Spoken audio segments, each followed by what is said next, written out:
My name is Sarah and welcome to this Stepladder webinar on goal setting. Do you know where you want to be in 10 years time? Or in a year's time? Maybe in 6 months? If not, it's time to set some personal goals.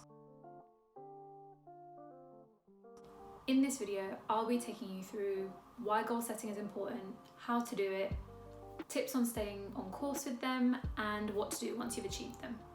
So why is goal setting important? Goal setting is important in managing your time effectively. If you want more advice on that specifically, go ahead and check out a video on time management done by the lovely Louise that's also on our channel. You might be thinking, why do I set personal goals? Can't I just put a caption on Instagram with #goals and leave it at that? You could, but it probably won't actually help you in achieving them.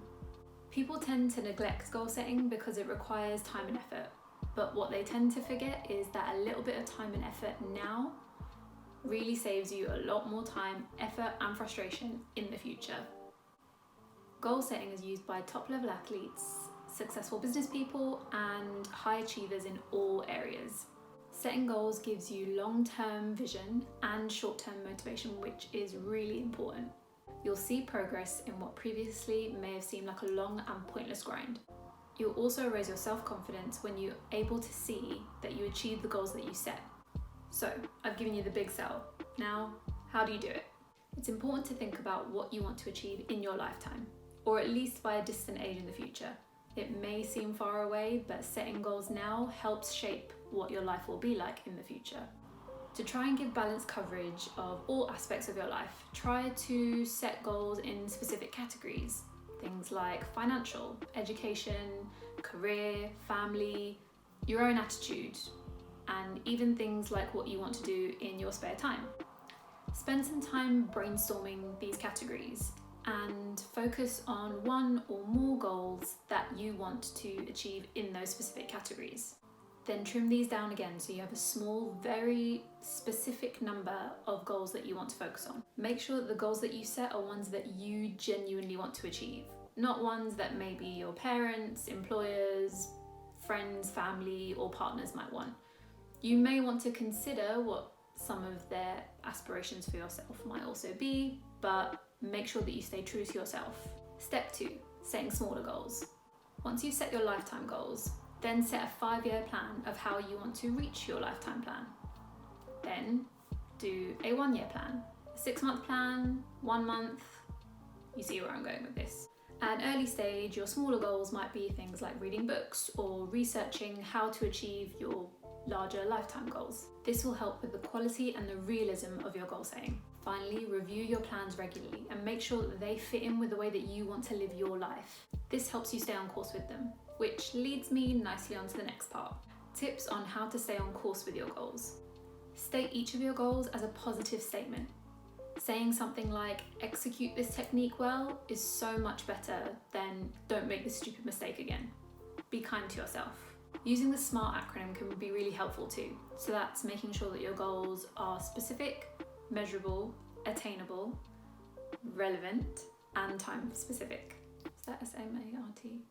Yes. Set priorities. If you have lots of goals flying about, put priorities into which ones are most important for you. This will help you with the feeling of being overwhelmed. Write goals down. It may seem like a very small, silly thing, but actually writing the words down of the things that you want to achieve will make them feel more real and give them so much more power. Set performance goals, not outcome goals. Setting goals that you have little control over can be really demoralizing when things don't go your way. So for example, in sport, this could be bad judgment, poor weather, an injury, or just plain bad luck. It's important to set goals that you can achieve. Many people in your life, maybe parents, friends, employers, media and society, will set goals that are unrealistic for you. Not always in a malicious way, but because they may be unaware of what your priorities and what your wants and needs are. You might also set a goal that's too difficult because you may be unaware of the work that's required to achieve it. Achieving goals. You set your lifetime plan, you've set all your goals, and now you've achieved one. What do you do now? When you've achieved a goal, which you will, take time to enjoy it. Really take that on board and let it sink in that you did a really good job. Take it all in and acknowledge the progress that you've made for yourself and towards your other goals. If the goal was a significant one, reward yourself. All of this helps to build your self-confidence that you deserve. With the experience of having achieved this goal, review the rest. If this goal was too easy, make the next one a little bit harder. If the goal was a bit too hard, make your next one a little bit easier. If you learned something that would lead you to change your other goals, do it. If you noticed a gap in your skills despite achieving the goal, maybe set another goal to help you fix that. Failing to meet a goal doesn't matter so much. What matters is what you learn from it. Feed back lessons into your goal setting. Remember that your goals will change as time goes on. As you acquire more knowledge and experience, you'll want different things. If a goal doesn't hold attraction anymore, consider letting it go. That's okay. So, what did we learn today? Setting goals is important and key to success, but make sure that the goals are motivating you and not adding to anxiety or pressure. The little time that you spend on planning now will go a long way in the future. That's all from me for now. If you enjoyed this video, make sure that you hit the like button and subscribe. Feel free to forward this video on to anybody that you think would also benefit from it. If you think of any other topics that you'd like us to cover, leave some comments down below and we'll be sure to check them out. Make sure to check out our Facebook page and our website. All the information is in the description. See you next time.